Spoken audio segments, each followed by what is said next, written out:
some of the ones that come off the top of my head are like you mentioned briefly, polyamory and like the LGBTQ community and like all these different like literary nuances. What were you hoping to achieve just by dropping in some of these little things, these little themes? Yeah, there's so many overlaps when it comes to cannabis and social issues, I guess you'd call them.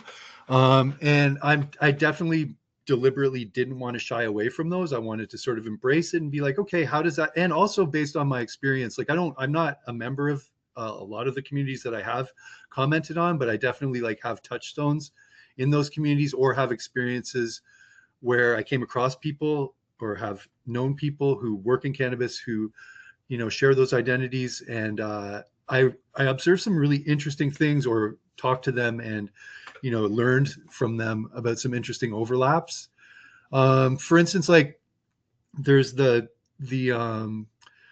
a store where two people who are, I guess, two people who are trans technically I just call them the people who don't identify with any particular gender pronoun, so they go with the like they them thing. So that is actually based on an experience I had where so I would go and do pop-ups anywhere. If you invited me or if you'd have me and you sold our product, I'll show up. Because it wasn't always about like people were like, why do you go to a pop-up in a small town? There's hardly any people there. And it's like, yeah, but the bud tenders are there. And I want them to get passionate about our product and I want to create a relationship there. And the more that they know about us and see me talking to customers about it and hear me talking to customers about it, the better they'll be at selling our product. So I was anywhere. And so this one town I went to, it was like this, the store was like this little oasis of like acceptance and coolness and like a comfort zone for people who had all sorts of identities that wouldn't have maybe fit in very well, let's say, in a small Mennonite town. So though, and I was like, and also then like also I at the time I was hearing things like research coming through about how the job market is incredibly difficult for people with those identities and stuff like that. Like I think that there was something that came out that said that people who checked the non-binary box on the census, the Canadian census, I think the last census was the first time you could check that box, so they were able to see like how that works. Their average income was $15,000. Oh wow, that right. is So that not was very shocking. I was good. like, wait a second, those Yeah, bud tenders, they're rocking it. Those bud yeah, tenders are loving life. They are living in a society where most of the time they're being denied the chance to work at all because of stigmatization about how they present. And now they're in a cannabis store kicking ass. They were like the best bud tenders. Like they knew everything.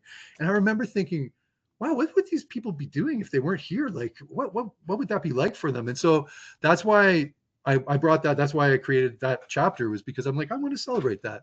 So yeah, it's not just for the sake of doing it or for the sake of like whatever, seeing how people react or anything like that. It was just a cool story that kind of warmed my heart, and I wanted to include it. I wanted to explore it in a literary way.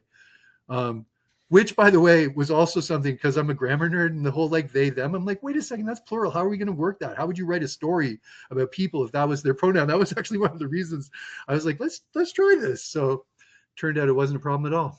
yeah. Well, you do it in such a smart way that I just have to commend you for that because it stood out to me and like it's done in such an accepting way too. So you're normalizing these things and they're just little tidbits too, right? Like it's not like it's rife with all these touchstones as you mentioned, but it's just done in such a lovely way that it stood out to me. So, Thanks, um, Margaret. I appreciate that. yeah, yeah, There's some of them that are more than others. Like obviously, yeah, like native dispensaries. Like that's a big cannabis issue, but yes, it's the biggest issue in Canada. Land back is the right, biggest issue to me in Canada, and so that was a big overlap, and that was more an overtly political sort of right, statement in that one. yeah, But otherwise, I do try and just sort of like dip my toe into the culture, yeah. into the issues, try and say like what happens when we don't